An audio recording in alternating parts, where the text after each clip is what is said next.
Welcome guys, this is Gadget Zone here, and today I'll be unboxing the board game Pandemic published by Z-Man Games.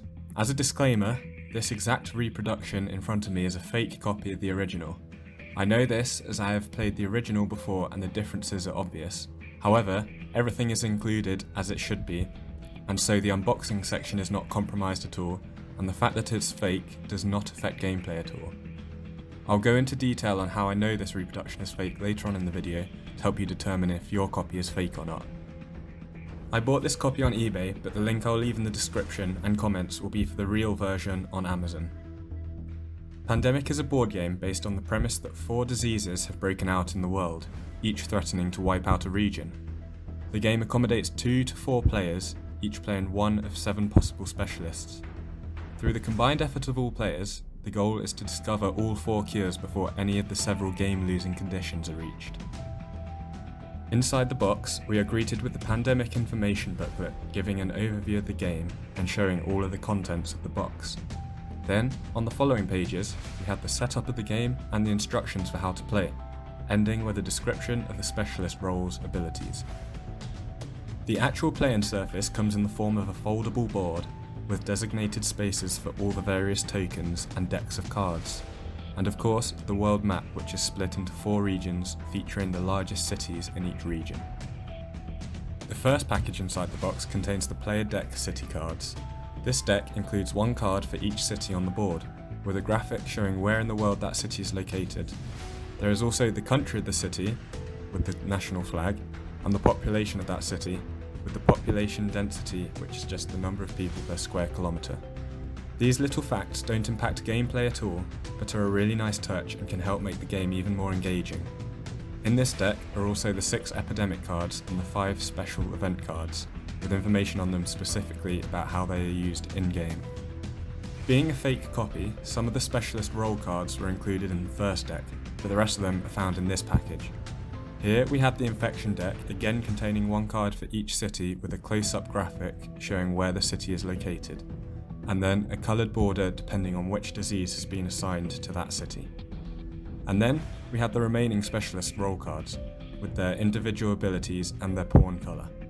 Finally, there are 4 action cards, which are just information cards explaining all the possible actions a player can take during their go. Moving from the cards onto the pieces included now, we start off with the 7 pawns coloured to the respective specialist roles. The infection rate marker used to mark how many infection cards are picked up each go, the outbreaks marker used to count the total number of outbreaks that have occurred during the game, and the 4 cure markers, which have printed stop signs on one side to signalise when that disease has been eradicated. Then, in separate bags, we have the 6 research station pieces and 24 transparently coloured cubes for each disease, so 96 cubes in total. That then is everything included in the box and that's needed to play Pandemic. As I said at the start, this copy in front of the camera is fake, which I will be going into detail on how I can tell, but again, it does not affect the gameplay one single bit. The quality of the pieces are still high enough to not notice that it is fake. I have played both real and fake before, so could tell the difference as soon as I opened the box, but I have only the fake copy with me, so you'll have to take my word on that. The most noticeable difference between the real and fake copy is the plastic pieces. Looking at the pawns, you can see the interface where the 2 moulds clamped together, leaving a very thin line of plastic raised from the rest. The pawns in the real version are completely smooth and don't have the indentation in the head, which is due to the injection moulding process in manufacture.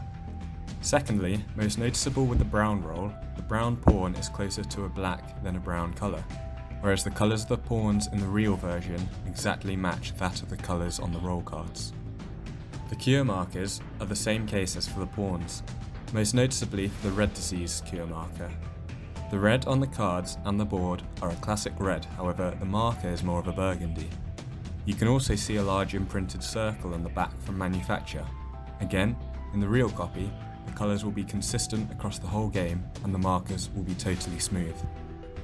Looking at the disease cubes, they are more transparent in the fake copy than the real copy, which I actually prefer, but then you can see the bubbles in the middle from where the cube moulds have not completely filled, whereas in the real copy, the cubes are perfectly regular with no bubble in the middle. In this specific copy, the board did not lay out totally flat. However, due to the weight when laying out the cards and markers, this was no longer a problem. Just to reiterate, the difference between the fake copy and the real copy is only the quality of the pieces included, which in all honesty, isn't terrible. I've still had a great amount of fun playing this game. It would have just been nice to receive the real thing having paid full price, so in making this video, I'm hoping I can help you at least determine which copy you have, and then it's up to you whether to keep it or not. If you have enjoyed this video and would like to see more, please leave a like and subscribe to the channel. And as always, thank you for watching and see you in the next one.